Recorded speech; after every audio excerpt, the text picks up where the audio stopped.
Operation सिंदूर के बाद देश सेना के शौर्य को याद कर रहा है। 7 मई की रात पाकिस्तान और उसके कब्जे वाले कश्मीर में 9 स्थानों पर एयर स्ट्राइक करके लश्कर, जैश और हिजबुल मुजाहिदीन आतंकी ठिकानों को ध्वस्त करने के बाद देश को सेना पर गर्व है। बीजेपी ऑपरेशन सिंदूर की सफलता पर देश भर में तिरंगा यात्रा निकाल रही है, तो वहीं आज गुलाबी नगरी में भी बीजेपी ने तिरंगा यात्रा निकाली। तिरंगा यात्रा में सीएम भजनलाल शर्मा भी मौजूद रहे। इस तिरंगा यात्रा में नारी शक्ति के साथ ही युवा शक्ति और स्कूली बच्चों में भी जोश दिखाई दिया। क्या तिरंगा यात्रा ने देश को एकजुट कर दिया है? क्या राजनीतिक मतभेद को दूर करने की कोशिश की जा रही है? क्या तिरंगा यात्रा से राष्ट्र भावना का संदेश निकला? आज होगी इसी पर चर्चा। हिंदुस्तान जिंदाबाद, बोलो भारत माता की, भारत माता की, भारत माता की, बोलिए भारत माता की, भारत माता की, भारत माता की।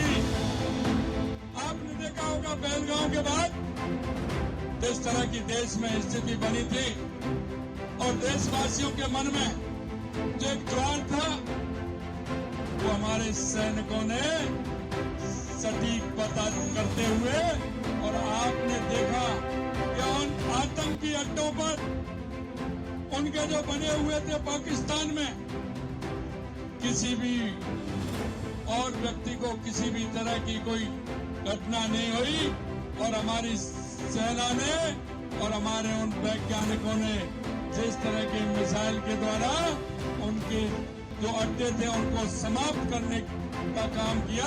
आम जनता राष्ट्रभक्त है और आज जो राष्ट्रभक्ति का जज्बा इन्होंने दिखाया है, पक्ष में भी राष्ट्रभक्ति चाहिए, विपक्ष में भी राष्ट्रभक्ति चाहिए। और हम सब हमारी आर्म फोर्सेस का धन्यवाद दे रहे हैं। पानी और खून एक साथ नहीं बह सकता, टेरर और टॉक्स एक साथ नहीं हो सकता। राष्ट्र के राष्ट्रभक्त लोगों ने ये तय किया है कि भारतीय सेनाओं और अर्धसैनिक बलों का मनोबल उच्चतम स्तर पर रहे। बहुत जीत भारत की खुशी में सबके साथ भारत मना रहा है। तो पहलगाम में हुए आतंकी हमले के बाद जिस तरीके से भारत ने बदला लिया और उसके बाद लगातार सेना का जो शौर्य है वो यहाँ पर देखा गया। आज पूरा देश गर्व महसूस कर रहा है। आज होगी चर्चा इसी पर, क्योंकि बीजेपी अब देश भर में लगातार तिरंगा यात्रा निकाल रही है और आज भी गुलाबी नगरी में तिरंगा यात्रा निकालेगी। संदेश दिया गया एकजुटता का, लेकिन क्या ये एकजुटता बरकरार रहेगी या फिर कहीं ना कहीं कांग्रेस पार्टी की तरफ से जो बयान लगातार दिए जा रहे थे उसको लेकर भी आज होगी बातचीत। सीधे रुक करते मेहमानों का प्रवक्ता है बीजेपी से जयपाल सिंह मंडोता, स्वागत है आपका। प्रवक्ता है कांग्रेस पार्टी से प्रियदर्शी भटनागर, आपका भी स्वागत है। पॉलिटिकल एक्सपर्ट मेरे साथ जुड़े हुए हैं हेमंत भाई गोयल जी, आपका भी स्वागत है सच पे धड़क में। जयपाल जी, पहले आपका रुख करते हुए, आज पूरे देश को गर्व महसूस हो रहा है, आज हर कोई प्राउड महसूस कर रहा है, कह रहा है कि हम भारतवासी हैं, हमारी सेना ने जो दमखम दिखाया वो पूरी दुनिया अब देख चुकी है। तिरंगा यात्रा बीजेपी देश भर में निकाल रही है, चाहे वो उत्तर प्रदेश हो, उत्तराखंड हो या फिर अलग ही राज्य क्यों ना हो। और आज भी देखिए गुलाबी नगरी यानी कि जयपुर में भी तिरंगा यात्रा निकाली गई। मकसद क्या है तिरंगा यात्रा का? क्या संदेश सरकार देने की कोशिश कर रही है जनता को? देखिए ऋचा जी, जब कारगिल वार हुआ था तब हम लोग पढ़ रहे थे उस समय, और पहली बार इस देश में अटल बिहारी वाजपेयी जी की सरकार ने जो हमारे सैनिक थे उन सैनिकों के पार्थिव शरीर को पहली बार कारगिल वार के दौरान पहली बार गांव तक पहुंचाया, से सम्मान पहुंचाया और एक कारगिल विशेष पैकेज घोषित किया। और मैं दावे के साथ कहता हूं, उस समय मैं 10th क्लास में 11th क्लास में पढ़ता था, तो मैंने गांव में मेले देखे। ये तिरंगा यात्राएं पहली बार मैंने गांव में देखी। उस समय डीजे बज रहे हैं और ऐसा लगता था कि कोई जाए तो ऐसे जाए, ऐसा फक्र महसूस होता था। गाँव में ऐसे मेले लगे। आज यदि भारतीय सेना ने दुश्मन देश में मात्र 100 घंटे में दुश्मन देश को घुटनों के बल ला दिया, भारतीय सेना के साहस, पराक्रम और शौर्य को विश्व ने देखा, और 2-3 दिनों से पढ़ रहे हैं कि भारतीय जो मेक इन इंडिया जो हथियार है अब उसका लोहा दुनिया माने, जिसका लोहा दुनिया माने, दुनिया ने इनकी लोहा माना है। और यदि भारतीय सेना ने मात्र 100 घंटे के शौर्य और पराक्रम के दुश्मन को पछाड़ दिया, यानी उसके घर में जाकर 100-150 किलोमीटर तक उनके मिसाइलों में, यानी बहावलपुर और रावलपिंडी में और एयरबेसों पे जाके मारा है, तो यदि इस बात का जश्न यदि देश में युवाओं में ये संदेश लेकर हम जाते हैं, आज जो भारतीय जनता पार्टी ने जयपुर में प्रोग्राम किया उसके बारे में मैं आपको बताना चाहता हूं कि कहीं भी पार्टी का कार्यक्रम नहीं था, कहीं भी भारतीय जनता पार्टी का झंडा नहीं था। सर्व धर्म संभाव, सर्व समाज को साथ में लेकर आपने देखा होगा अलग अलग समाजों ने और अलग अलग धर्मों ने इस तिरंगा यात्रा का स्वागत किया, अभिनंदन किया। यही तो मैसेज देना है। जो हमारे दुश्मन देश ने जो कायराना हरकत की कि वहां पर जब वापस जवाबी कार्रवाई में उसने हमारे धार्मिक जो हमारे संस्थान थे उनको टारगेट किया, हमारे स्कूलों को टारगेट किया, यानी उनका लक्ष्य था कि देश में आपस में जो सद्भाव है उसको तोड़ा जाए, यहां पर आपस में बिखराव किया जाए, लेकिन उसमें कामयाब नहीं हुआ। आज पूरे देश को यही मैसेज देना था कि भारतीय जनता पार्टी ने पहल की, और मैं समझता हूं सभी पार्टियों को इनवाइट किया, न केवल सभी धर्मों को, सब लोगों को, 36 कौम को आमंत्रित किया, बल्कि सब पार्टियों को आमंत्रित किया कि आइए हम एक साथ पूरे विश्व को संदेश देते हैं कि हमारे हजारों मतभेद होंगे, लेकिन जब देश की बात हो तो हम सब एक हैं। यही संदेश देने के लिए आज तिरंगा यात्रा का संदेश देने की कोशिश तिरंगा यात्रा निकाली गई, लेकिन मेरे ख्याल से आपने कांग्रेस पार्टी को भी इनवाइट किया था इसमें, लेकिन शायद हो सकता है कि मुझे पता ना हो या फिर मैं कंफर्म ना हूं कि कांग्रेस पार्टी से कोई भी कार्यकर्ता, कोई भी नेता इस तिरंगा यात्रा में शामिल हुआ। देखिए यही तो मैं कह रहा हूं कि कांग्रेस हुआ या पार्टी, नहीं, मैं तो ये मैं जानना वही चाह कह रही रहा हूं कि हूं। हाँ। ऑपरेशन सिंदूर जैसे ही समाप्त हुआ, या ऑपरेशन सिंदूर भारत की तरफ से तो चालू है अभी, कांग्रेस पार्टी कहती है कि वो ट्रंप ने सीज फायर करवा दिया, और आज वो भी क्लियर हो गया कि 2-3 दिन से जो हंगामा बरपा ठीक था, है। हाँ। जब नाश मनुष्य पर छाता है तो पहले विवेक मर जाता है। जब भारतीय सेना ने, भारत सरकार ने, डिफेंस मिनिस्टर ने, प्राइम मिनिस्टर ने आके जयपाल कहा जी, कि हाँ। कोई भी इसके अंदर मीडिएटर नहीं है, ठीक है। ऑपरेशन सिंदूर जारी रहेगा, ये युद्ध नहीं है, ऑपरेशन सिंदूर सेना ने डिक्लेयर किया, वो आज भी बस सवाल का जारी है। जवाब नहीं और दिया। आज आप देख रहे हैं जम्मू कश्मीर में त्राल के अंदर आतंकवादियों को आज फिर मार गिराया है। तो सवाल का कांग्रेस जवाब पार्टी ने नहीं कहा दे कि पाई। ये मिडिल मैन जयपाल कहां जी। से आ गया, ट्रंप कहां गया, हमने नहीं कहा। मध्यस्थता छोड़िए, मुझे सिर्फ इतना बताइए कि क्या कांग्रेस पार्टी से कोई भी नेता, कोई कार्यकर्ता शामिल हुआ या नहीं? जब पहले दिन से कांग्रेस पार्टी विरोध कर रही है, इस नहीं बात हुआ का ना? इस बात का विरोध कर रही है, कोई ठीक है। कांग्रेस पार्टी का प्रतिनिधि वहां नहीं आया, ठीक आता तो हम उनका भी स्वागत करते हैं। ठीक है प्रियदर्शी जी, क्या आप लोग की जिम्मेदारी नहीं बनती? सरकार पहले ही भी कह चुकी है, ये कोई हमारा पर्सनली या कोई पार्टी का कोई कार्यक्रम नहीं कर रहे, तिरंगा यात्रा निकाली जा रही है, हम सब लोग एक साथ हैं, आपको भी इनविटेशन दिया गया था, आपको इनवाइट किया गया था, तो कोई भी नेता क्यों नहीं पहुंचा? प्रियदर्शी जी, आपको मेरी आवाज मिल रही है? चलिए मैम फिर से रुक करेंगे प्रियदर्शी जी का। हमारे साथ हिम्मत जी भी जुड़े हुए हैं। हिम्मत भाई गोयल जी, तिरंगा यात्रा बीजेपी निकाल रही है, क्योंकि चाहे वो कोई भी राज्य हो, जहां जहां पर भी बीजेपी की सरकार है या नहीं है, तो आज कार्यकर्ता तिरंगा यात्रा निकाल रहे हैं, जश्न मनाया जा रहा है, आप इसे किस तरीके से देख रहे हैं? देखिए ऋचा जी, सेना के अदम्य साहस, शौर्य को सैल्यूट करने के लिए, जी। उसको ऑनर करने के लिए बीजेपी के द्वारा पूरे देश में तिरंगा यात्रा निकाली जा रही है। और इस तिरंगा यात्रा की रैली की जो सबसे बड़ी खासियत ये है कि इसको गैर राजनीतिक रूप से इसको अंजाम दिया गया है। जयपुर में भी कांग्रेस के जिलाध्यक्ष आर तिवारी को फोन किया गया था, और आज आपको यह भी देखने को मिला कि बीजेपी के तमाम कार्यकर्ता, नेता अपने गले में दुपट्टा जो था उनका, वो बीजेपी का नहीं था, वो तिरंगा दुपट्टा धारण किए हुए थे। तमाम साधु संत जयपुर के इसमें उपस्थित रहे, देश की, जयपुर की जनता इसमें आई, बुद्धिजीवी वर्ग के लोग आए, तमाम लोग आए, और सेना को सैल्यूट किया गया, सेना को सम्मान दिया गया। लेकिन क्योंकि देश ने देखी है ना सेना की ताकत, देश ने देखी ना भारत की ताकत, पूरे विश्व समुदाय ने देखी भारत की ताकत, और आज तो और भी देख ली ना। अब वो ट्रंप अंकल जो कह रहे थे कि मैंने सीज फायर करवाया, मैंने पंचायती की, मैंने दोनों देशों को ब्लैकमेल किया, मैंने उनको व्यापार की बात कही, मैंने मध्यस्थता करवाई, आज वो भी कह गए ना कि मैंने मध्यस्थता नहीं करवाई, मैंने तो केवल मदद की थी, मैंने तो उनको समझाने का प्रयास किया था। आज वो पलट गए। ये है देश की ताकत। तो अब जो कांग्रेस के मित्र बराबर हमलावर थे, प्रधानमंत्री को पूछ रहे थे कि साहब आप क्या जवाब देंगे, क्या तीसरे देश की मध्यस्थता आपको स्वीकार होगी, क्या देश की फॉरेन पॉलिसी में बदलाव किया गया? प्रधानमंत्री जी ने संबोधन में, देश के संबोधन में स्पष्ट कह दिया था। लेकिन कुछ लोग उकसाना चाह रहे थे प्रधानमंत्री को, वो अभी कैसे अभी तभी की भाषा में बात करें। नहीं, उन्होंने अपनी जो रणनीति थी, जो कूटनीति थी, जो चाणक्य नीति थी भारत की, उस भाषा में जवाब दिया। और आज उसका जवाब खुद ट्रंप ने ये कह के कर दिया कि मैंने सीज फायर रुकवाने में कोई मध्यस्थता नहीं की। तो आप देखिए ना, ये देश की ताकत है। अब अगर आज कांग्रेस के मित्र इस रैली में शामिल होते, इस यात्रा में शामिल होते, तो वो सुखद तस्वीरें देखने को मिलती, वो आंखों को बहाती, अच्छी लगती, एक वो सुखद दृश्य होता, लेकिन वो नहीं आ पाए। लेकिन मैं बार बार एक बात कहता हूं, और अभी आप देखिए ना कि आज जो उत्तर प्रदेश के पूर्व मुख्यमंत्री अखिलेश के चाचा मुलायम सिंह के भाई रामगोपाल यादव जो सपा के दिग्गज होते हैं, वो सेना को जातियों में बांट रहे हैं। वो कहते हैं कि साहब ये जो ऑपरेशन सिंदूर को अंजाम दिया वो बीजेपी ने नहीं दिया, वो सरकार ने नहीं दिया, वो तो पीडीए ने दिया।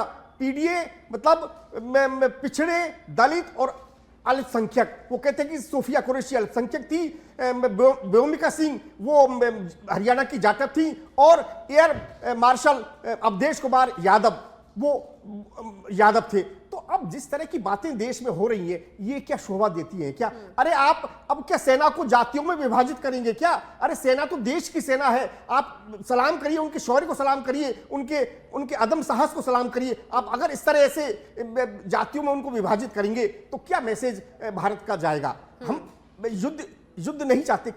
हमेशा मोदी ने कहा कि हम युद्ध नहीं चाहते, बुद्ध की धरती है, युद्ध हमने कभी नहीं चाहा। लेकिन अगर पाकिस्तान हमें इस तरह का मौका देगा, हमें उकसाएगा और आतंकवाद का हमला करेगा, तो निश्चित रूप से हम उसका भी जवाब देंगे। और जवाब दिया, और स्पष्ट तौर से पहली बार एक इस तरह की पॉलिसी में, फॉरेन पॉलिसी में भारत ने स्पष्ट कर दी, पूरे विश्व समुदाय को ये मैसेज दे दिया कि अब आतंकवाद को सहन नहीं किया जाएगा। अगर कोई भी टेरर हमला होगा तो उसे एक्ट ऑफ वार माना जाएगा, स्पष्ट कह दिया। और जिस तरह का, चलिए मैं आपकी बात पर आती, मैंने आपकी बातों को अच्छे से सुना। चलिए मैं फिर से रुक करूंगी हेमंत जी, लेकिन हमारे साथ प्रियदर्शी जी फिर से जुड़ चुके हैं। प्रियदर्शी जी, तिरंगा यात्रा निकाली जा रही है, आपको भी इनविटेशन दिया गया, लेकिन आप लोग शामिल नहीं हुए, क्यों सर? सर आवाज मिल रही है आपको प्रियदर्शी जी मेरी? चलिए हमारी आवाज़ उन तक नहीं पहुंच रही, फिर से जुड़ने की कोशिश करेंगे हम। हेमंत भाई जी, क्योंकि आपने जिस तरीके से पूरा जो यहाँ पर बखान किया है कि सोफिया कुरैशी को ये कहा गया या व्योमिका सिंह को ये कहा गया, आपने बहुत सारी बातों का जिक्र किया। आतंकवाद से हेमंत भाई जी हम लड़ सकते हैं, बाहरी देशों से हम लोग लड़ सकते हैं, लेकिन अगर देश में अगर ऐसे ही लोग मौजूद रहेंगे जो तुच्छ राजनीति करते हैं, जो उटपटांग बयान देते हैं, आप उनसे कैसे लड़ सकते हैं? चाहे वो बीजेपी पार्टी से बिलोंग करता हो, किसी और पार्टी से बिलोंग क्यों ना करता हो। ऋचा जी बिल्कुल सही बात है। आज मैं तो उसका भी कंडेम करता हूं, जो एमपी के मंत्री विजय शाह ने जिस तरह की बातें की, मैं तो उनका भी कंडेम करता हूं। लेकिन आज शशि थरूर ने जिस तरह की बातें की, या जो पूर्व रक्षा मंत्री थे, वित्त मंत्री थे, उन्होंने जिस तरह की बातें की, अब कांग्रेस उन पर नाराज हो रही कि आप पार्टी लाइन से बाहर कैसे गए। अरे भाई, पार्टी लाइन बड़ी है या नेशनल लाइन बड़ी है? अगर कोई नेशन के साथ खड़ा है, चाहे वो कांग्रेस के ही लोग हैं, तो वो तो समझदारी की बात है ना। अब शरद पवार कहते हैं कि साहब मैं भले ही संसद का विशेष सत्र बुलाने के पक्ष में मैं उसका विरोध नहीं करता, लेकिन क्या संसद में इस तरह की बातें की जाएंगी क्या? क्या संसद में युद्ध की बातें की जाएंगी क्या? ये गुप्त बातें हैं, ये सीक्रेट टॉपिक्स है, सीक्रेट सब्जेक्ट है, क्या इसकी चर्चा संसद में की जाएगी? लेकिन कांग्रेस है कि वो मानती नहीं है, वो आज भी संसद का विशेष सत्र बुलाने की मांग कर रही है। सचिन पायलट ने इसकी मांग की, अशोक गहलोत ने इसकी मांग की, जयराम रमेश ने इसकी मांग की। क्या भाई ये बात आपकी समझ में नहीं आती क्या? ये सामरिक हित के मुद्दे हैं, ये बहुत सीक्रेट मुद्दे हैं, इन पर कैसे संसद में चर्चा की जा सकती है? और फिर जब जो कदम भारत सरकार ने उठाया, आपको उसकी पूरी जानकारी बुला के दी ना, सर्वदलीय बैठक बुलाई ना, तमाम बातें आपके साथ शेयर की, साझा की ना, फिर आप क्यों विशेष सत्र बुलाने की मांग कर रहे हैं? तो जिस तरह की बातें आपने सही कहा कि हम पाकिस्तान पर भारी पड़ रहे हैं, हम पूरी दुनिया में एक नई तरह की ताकत उभर कर सामने आ रहे हैं, क्योंकि अब वो अमेरिका और चीन को हम इसलिए नहीं सहारे क्योंकि भारत अब एक जिस तरह से सैन्य शक्ति, आर्थिक शक्ति के रूप में नई ऊंचाइयां छू रहा है, वो अब भारत को न तो अमेरिका को सहारा है न चीन को सहारा है, तभी तो वो इस तरह की बातें की जा रही हैं। लेकिन देश में तो हम सबको एक होना पड़ेगा ना। क्यों कांग्रेस इस तरह की बातें, ओछी बातें करती है? मैं कहता हूं नहीं करना चाहिए। कांग्रेस हो या बीजेपी, दोनों के लिए बात कीजिए सर, क्योंकि अब आप जिस तरीके से मध्य प्रदेश के जो मंत्रियों ने जो बयान दिया, फिर रामगोपाल ने बयान दिया, उसके बाद आप जिनका भी जिक्र कर रहे हैं, तो ये सबको एकजुट होना पड़ेगा। लेकिन हम बाहर से तो हम लड़ रहे हैं, मजबूती दिखा रहे हैं, लेकिन हम अंदर से तो नहीं खोखले क्यों होते जा रहे हैं? ठीक है प्रियदर्शी जी, आपको मेरी आवाज मिल रही है? प्रियदर्शी जी, आपको मेरी आवाज मिल रही है क्या? लगता है हमारी आवाज उन तक नहीं पहुंच पा रही है, फिर से जुड़ने की कोशिश करते हैं। आपकी जयपाल जी, अब जिस तरीके से हेमंत भाई जी ने भी बहुत सारी बातों का जिक्र किया, ये बात सच है सर कि भले ही हमारी सेना जो जिनकी शौर्य गाथा आज पूरा देश गा रहा है, प्रियदर्शी जी आवाज मिल रही है आपको? जी अभी आपकी आवाज आ रही है। ठीक है प्रियदर्शी जी, बीजेपी तिरंगा यात्रा निकाल रही है, सभी को इनवाइट किया गया। शायद हो सकता है कि मुझे इस बात की जानकारी ना हो, या फिर हो सकता है कि मुझे ही कंफर्म ना हो, क्या आपकी तरफ से कोई भी नेता, कोई भी कार्यकर्ता इस तिरंगा यात्रा में शामिल हुआ था आज? देखिए, हाँ, सबसे पहली चीज ये है कि आज भारतीय जनता पार्टी राजस्थान सरकार के द्वारा जो यात्रा निकाली गई है, ये तो आज निकाल रहे हैं यात्रा। कांग्रेस पार्टी 8 तारीख को ही पूरे प्रदेश के अंदर तिरंगा यात्रा निकाल चुकी है, जय हिंद यात्रा निकाल चुकी है सेना के मनोबल के लिए। तो ये बाद में जो हमने किया उसी की ये पुनरावृत्ति करना चाह रहे थे, लेकिन इसके साथ साथ में मैं थोड़ा सा आपको स्पष्टीकरण दे दूं। कांग्रेस की यात्रा में और भारतीय जनता पार्टी की यात्रा में बेसिक फर्क यह है कि मैं आपको कुछ उदाहरण देना चाहता हूं कि कथनी करनी में, चाल चरित्र में जो इनकी भिन्नता है, उससे ये आज साबित हो जाता है कि इनको ये तिरंगा यात्रा नहीं, इनको क्षमा याचना यात्रा निकालनी चाहिए थी। क्योंकि इसका जीवंत उदाहरण है, जिस सेना की आड़ के में ये अपनी राजनीतिक रोटियां सेक रहे हैं। आपको उसका उदाहरण ये दे दूं कि मध्य प्रदेश के जनजातीय मंत्री विजय शाह ने, जो बीजेपी के नेता है, उन्होंने कर्नल सोफिया के लिए क्या कहा, वो बड़ा शर्मनाक बयान है, जिसके संदर्भ में आज तक बीजेपी के नेता कोई खंडन नहीं कर रहे, कोई बात नहीं कर रहे, जिसके आधार पर ये कह सकते एफआईआर दर्ज हो चुकी है, लेकिन बीजेपी के नेता हैं वो। उसके अलावा मैं दूसरा उदाहरण दे दूं, उसके अलावा दूसरा उदाहरण है कि इंदौर के अंदर इनके बीजेपी के पार्षद हैं, उन्होंने पाकिस्तान जिंदाबाद के नारे लगाए। और उसके अलावा आपको तीसरा उदाहरण इसी तिरंगा यात्रा का दे दूं बीजेपी की। बीजेपी से एमएलए बाल मुकुंदाचार्य जी के आपने सबने वीडियो देखा, पूरे प्रदेश ने, देश ने देखा कि उन्होंने तिरंगे से अपना चेहरा पहुंचा, नाक पहुंचा। ये कितनी शर्मनाक बात है। तो ये तो किसी तरीके से तिरंगा यात्रा निकालने के लिए हकदार नहीं। और ऐसा इन्होंने किया क्या है, आजादी से लेके आज तक इन्होंने देश की आजादी, देश की एकता, अखंडता के लिए इन्होंने एक खून का कतरा नहीं बहाया। तीन एग्जाम्पल दिए, चौथा एग्जाम्पल दे दीजिए साथ में राम गोपाल यादव का, उसको भी बोल दीजिए सर। यहाँ पर आपकी इंडिया में ही तो शामिल है ना आपके अलायंस में। राम गोपाल जी से हमारा क्या लेना देना है? राम गोपाल जी से हमारा क्या लेना देना है? नहीं प्रियदर्शी जी, जब आप सबका गिना ही रहे हैं तो राम गोपाल को क्यों भूल रहे हैं आप? उनको भी तो लाइए ना, उनको भी शामिल कीजिए एग्जाम्पल में। अरे बोल नहीं रहे, मैं बता रही हूँ, कंफर्म से शायद पता ना हो आपको, है ना? बिल्कुल, मैं सोचा बता देती हूँ आपको। बिल्कुल, मैं आपकी बात का समर्थन करता हूँ। मैं कह रहा हूँ ना, बेझिझक मैं आपकी बात का 100% समर्थन करता हूँ। सेना के शौर्य सम्मान के लिए कोई भी एक अपशब्द कहता है, हम उसके खिलाफ हैं। और राम गोपाल जी का जो भी स्टेटमेंट आया, कांग्रेस पार्टी उससे इत्तेफाक नहीं रखती है, उस बयान के साथ नहीं खड़ी है। जबकि भारतीय जनता पार्टी को राजस्थान में तिरंगा यात्रा निकालने का कोई अधिकार नहीं है। इनको तो क्षमा याचना यात्रा निकालनी चाहिए। शशि थरूर के बयान से इत्तेफाक रखती है कि कांग्रेस सिंदूर ऑपरेशन शशि थरूर का बयान, जो एक्टिविटी रही है वो बड़ी शर्मनाक है। अच्छा, और एग्जाम्पल भी आ रहे हैं। शशि थरूर का बयान,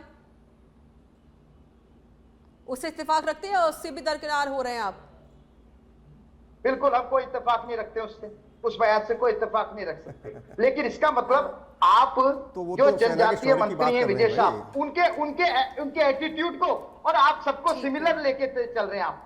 मैं कोई कंपैरिजन की बात नहीं कर रहा हूँ, मैं बात कर रहा हूँ उम्मीद की। आज सरकार किसकी है? आज सरकार है नरेंद्र मोदी जी की है। आज राजस्थान में अगर कोई ऐसा बयान देता है तो गलत है, मैं भी उसे खिलाफ रहूंगी सर। सरकार है तो बिल्कुल, चाहे किसी पार्टी से बिलोंग करता हो, निकाल रहे, इनको कोई अधिकार नहीं है। जब ये सेना का और तिरंगे का अपमान करते हो तो इनको कोई अधिकार नहीं। ठीक है जयपाल जी, कोई अधिकार नहीं है आप लोगों को, आपको तो क्षमा यात्रा निकालनी चाहिए, कांग्रेस प्रवक्ता कह रहे हैं। देखिए, कांग्रेस पार्टी, इनके नेता कहते हैं भारत के सेनाध्यक्ष को गली का गुंडा कहते हैं। वो लोग भारतीय जनता पार्टी को क्या कहेंगे? अभी बयान ऐड कर रहे तो उसमें SM कृष्णा की भी बयान ऐड होना चाहिए, वाड्रा जी का बयान भी ऐड होना चाहिए। अब कांग्रेस के तो इतनी लंबी फहरिस्त है कि हिमाचल का मंत्री कहता है कि हिंदुस्तान पे थूक रहा है। तो ऐसे कांग्रेस पार्टी क्या ज्ञान देगी जो कांग्रेस पार्टी 3 दिन पहले कही कि मोदी जी माफी मांगी है, ट्रंप कह रहा है कि मैं मध्यस्थता कर रहा हूं, कभी उन पे बिलीव करते हैं जो इस देश की एजेंसियों पे बिलीव नहीं, देश की सेना पे बिलीव नहीं, देश के नेताओं पे बिलीव नहीं। केवल ट्रंप ने एक ट्वीट किया, उस पे पूरे हिंदुस्तान में खड़ा कर दिया कि देखो आज वो ट्रंप जी पीछे हट गए। मान रहे क्या आप माफी मांगेंगे देश से? आप देश से माफी मांगेंगे? आज ट्रंप ने मना कर दिया, आप देश से माफी मांगे। वो कह रहा है कि मैंने कोई मध्यस्थता नहीं की, खुलेआम कह रहा है मध्यस्थता। आप देश से माफी मांगिए। माफी तो आपको भी मांगनी चाहिए जयपाल जी, माफी तो आपको भी मांगनी चाहिए सर। खड़े हुए कि कोई मध्यस्थता नहीं की है मैंने। आज वो ट्रंप कह रहा है आप माफी मांगिए, बात कीजिए उससे। लेकिन कांग्रेस पार्टी वाले हमेशा मोदी जी ने किया, मोदी जी के विरोध में ये करते करते देश का विरोध करने चलते हैं, देश की सेना का विरोध करने लग जाते हैं। इनको पता ही नहीं होता है भारतीय सेना ने जो किया ना, इस भारतीय सेना को 10 सालों के अंदर जो अत्याधुनिक हथियार जो आज भारत के पास है, ये सेना को खुली छूट इस सरकार ने दी कि जाइए और दुश्मन को मिट्टी में मिलाइए। ये कांग्रेस पार्टी है जो कांग्रेस पार्टी आतंकवादियों के लिए दिल्ली के अंदर मखमल बिछा दी, लाल कारपेट बिछा दी, यासीन मलिक का स्वागत मनमोहन सिंह करते थे। क्या सेना का सम्मान करोगे आप कांग्रेस पार्टी का झंडा लेकर और यात्रा निकाल रहे हैं? ये आपका चाल चरित्र चेहरा बेनकाब हुआ कि जब देश निर्णायक स्थिति में था, चाल चरित्र चेहरा तो आपका बहुत बड़ा, आप देख लो देश की आजादी से लेकर आज तक आपका चाल चरित्र चेहरा जनता के बीच में किस आधार पर आप तिरंगा यात्रा निकाल रहे हैं? आपको कोई अधिकार नहीं है जो तिरंगे को आप देख लीजिए, मुंह खोल के फेंकता है उसको, देश के सेनाध्यक्ष को गली का गुंडा करने वाले लोगों, ये देश में चाल चरित्र चेहरा बेनकाब हुआ आपका। आप क्या देश सेना का सम्मान करोगे? आते आप आज धर्माचार्य थे, सब समाजों ने, सब धर्म के लोगों ने इस तिरंगा यात्रा का स्वागत किया, लेकिन आप जो भारत की सेना ने जो किया, आप उसके अंदर खामियां निकाल रहे हैं, खामियां निकाल रहे हैं। देश का प्रधानमंत्री क्या गलती करे वो खामियां निकालने में लगे हुए हैं और ट्रंप के साथ होकर। जयपाल जी अरे आप ठीक है, रुक जाइए। जयपाल जी, आप कह रहे हैं कि कांग्रेस पार्टी को ट्रंप से प्यार है, क्या आपको नहीं लगता कि आपको भी शाह से प्यार हो गया है, तभी तो आप उनको बर्खास्त नहीं कर पा रहे हैं, मंत्री पद से नहीं हटा पा रहे हैं? सब बड़ी बड़ी बातें करना बहुत आसान है। एक मिनट रुकिए, नहीं जयपाल जी, जयपाल जी रुकिए, जयपाल जी नहीं, जयपाल जी रुकिए, जयपाल जी हाई कोर्ट ने बोला है लेकिन आपकी तरफ से कोई रिएक्शन नहीं दिया गया। मैं वही कह रहा हूं, आपको तो बर्खास्त कर देना चाहिए। बयान देख लीजिए, मुख्यमंत्री जी ने कहा, आज मुख्यमंत्री जी ने कहा है तो भारतीय जनता पार्टी का कितना ही बड़ा नेता, कितना ही बड़ा पदाधिकारी हो, इस प्रकार के बयान स्वीकार्य नहीं है। वहां के ऑनरेबल मुख्यमंत्री ने कहा है कि कार्रवाई होगी इस प्रकार के, लेकिन मैं ये कहना चाह रहा हूं कि हम तो बर्खास्त करेंगे, लेकिन इन्होंने क्या एस एम कृष्णा को बर्खास्त किया गया? कंडेम किया गया उस बयान का जिसमें उसने कहा कि युद्ध नहीं, धर्म देख के नहीं मारा। यकीन कौन है वे लोग? इनका सांसद कहता है, बाड़मेर का सांसद, कि धर्म देख के नहीं मारा। सरकार आपकी है, डबल इंजन की सरकार आपकी है, आप अपने गिरेबान में जाके तिरंगा यात्रा लेके किस आधार पे निकले? जवाबदारी किसकी बनती है? डबल इंजन की सरकार का सांसद कहता है धर्म देख के नहीं मारा, इससे इस्तीफा रखते हैं क्या आप? आपने इस्तीफा मांगा क्या उससे? वो कहता है कि धर्म देख के नहीं मारा, आप इस्तीफा लिया क्या उससे? आप इस्तीफा कब ले रहे हो? आपके राजस्थान के सांसद है, उसके बारे में क्यों नहीं बोलते आप? उमेदवार राम बेनीवाल से इस्तीफा ले रहे हैं क्या? आपने उसके बयान का कंडेम किया क्या? वो कह रहा है धर्म देख के नहीं मारा, धर्म पूछ के नहीं मारा। आपका सांसद कह रहा है, कब इस्तीफा ले रहे हो आप? अपनी जवाबदारी से, आप अपनी जवाबदारी, उमेदवार राम जी बेनीवाल आपके सांसद है ना? फिर कैसे कांग्रेस के सांसद है ना? कांग्रेस में रुक जाइए, ठीक है हेमंत भाई जी, अरे रुक जाइए सर। अब हेमंत भाई जी, आपने दोनों को सुन लिया, कोई अपनी गलती मानने को तैयार नहीं है, कोई एक्शन लेना चाहता नहीं है, फिर क्यों ये सब चीजें हो रही हैं? हम तो बड़ी बड़ी बातें कर लेंगे, चाहे वो कोई भी पार्टी से, चाहे वो बीजेपी हो, कांग्रेस से, बड़ी बड़ी बातें करना सबके लिए आसान है। किसी का नेता कुछ करता है तो वही दूसरी पार्टी का नेता भी वही कर देता है। अगर बीजेपी में गलती हुई है तो कांग्रेस पार्टी वही गलती करने क्यों चलती है? देखिए, अगर कांग्रेस गलती कर रही तो बीजेपी उसी रास्ते पे चलनी पड़ती है। मैं मानता हूं कि एक आध जो उदाहरण बीजेपी की तरफ से आता है, जैसे एमपी के मंत्री का आया, तो बीजेपी को आगे होकर उसको पार्टी से मंत्री पद से हटा देना चाहिए था। लेकिन अब जब तुर्की के सवाल पर कांग्रेस के बड़े नेता चुप हो जाते हैं, आज जब दिल्ली में जयराम रमेश और पवन खेड़ा प्रेस कॉन्फ्रेंस करते हैं और जब पत्रकार उनसे पूछते हैं कि तुर्की की आप भूमिका पर क्या कहना चाहेंगे, तो वो एक दूसरे को माइक पकड़ा देते हैं। वो तुर्की की भूमिका पर सवाल नहीं खड़ा करना चाहते। जिस तुर्की ने ड्रोन भेजे पाकिस्तान को, जो पूरी तरह दुनिया में एक्सपोज हो गया कि वो पाकिस्तान के साथ खड़ा है, जो भारत का दुश्मन है, उस तुर्की पर कांग्रेस कोई प्रश्न चिन्ह नहीं लगाती, उस प्रश्न का जवाब तक देना उचित नहीं समझती। जिस तुर्की को लेकर पूरा देश एक हो गया, तमाम टूरिस्ट एजेंसीज वहां की सारी बुकिंग रद्द कर रही हैं, भारत के लोग वहां पर अपनी यात्राएं रद्द कर रहे हैं, भारत सरकार ने उस पर आर्थिक प्रतिबंध लगा दिए, तमाम तरह की इस तरह की बातें हो रही हैं और फिर कांग्रेस उस पर खामोशी। तो ये आश्चर्य की बात है। तो इसलिए मैं कहता हूं कि अगर चाहे बीजेपी हो या कांग्रेस, हम सबको देश के साथ खड़ा होना चाहिए। आखिरी कमेंट 10 सेकंड में ले लेते हैं हम। प्रियदर्शी जी, लास्ट 10 सेकंड। देखिए, हाँ। भारतीय जनता पार्टी की सरकार की विदेश नीति टोटल फेल है। इस सिंदूर ऑपरेशन में आपने देख लिया, हमारे साथ में कोई साथ आके खड़ा नहीं हुआ, बल्कि हमारे विपक्ष में सब जने खड़े हो गए। आज ये उसकी जवाबदारी हमसे मांगते हैं, उसका सवाल हमसे पूछते हैं, जबकि इनको जवाबदारी बननी चाहिए कि आज भारत को, जिसको विश्व गुरु ये कहते हैं, आज विश्व गुरु की ऐसी हालत करने के लिए जिम्मेदार भी ऐसा है। लगता आज हमारे साथ कोई नहीं खड़ा है। कोई खड़ा हुआ नहीं था, तो कम से कम आपको ये भी मानना पड़ेगा कि जीते हम ही। हमारी सेना का जो शौर्य है आज पूरी दुनिया ने देख लिया है। ठीक है जयपाल जी, 10 सेकंड लास्ट। वो सेना का शौर्य है, हम उसको सलाम करते हैं, सेना की शौर्य को। ठीक है, ये भूल जाते हैं ना, इनको पता ही नहीं रहता किस पे सवाल उठा रहे हैं, क्या कर रहे हैं। मैं इसमें ये कहना चाहता हूं कि कांग्रेस पार्टी को ये भी स्वीकार नहीं है कि हमने 200 किलोमीटर जाकर, यानी आप नूर खान एयरबेस पे, जहां पे नूर खान एयरबेस पे अटैक किया कि पाकिस्तान के चित्रे उड़ गए। आज पूरा विश्व मान रहा है, पूरे देश मान रहे हैं। और भारत ने 70 देशों को ऑपरेशन सिंदूर, यानी जो टेररिस्ट जो परेशान है वो लोग आज भारत से हेल्प में, इनको नहीं दिख रहा है यहाँ बैठे घर में बैठे हुए, जो भारतीय सेना ने किया।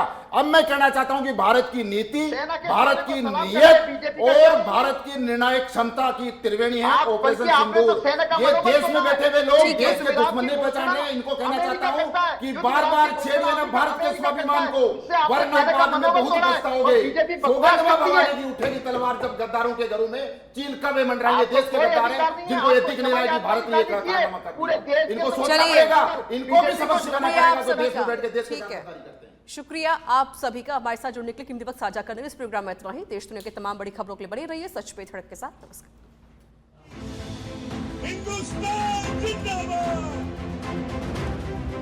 बोलो भारत माता की, भारत माता की, भारत माता की, बोलिए भारत माता की,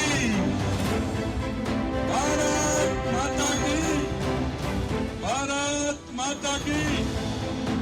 आपने देखा होगा पहलगाम के बाद जिस तरह की देश में स्थिति बनी थी और देशवासियों के मन में जो एक ज्वार था, वो हमारे सैनिकों ने सटीक पता करते हुए, और आपने देखा कि उन आतंकी अड्डों पर उनके जो बने हुए थे पाकिस्तान में, किसी भी और व्यक्ति को किसी भी तरह की कोई घटना नहीं हुई।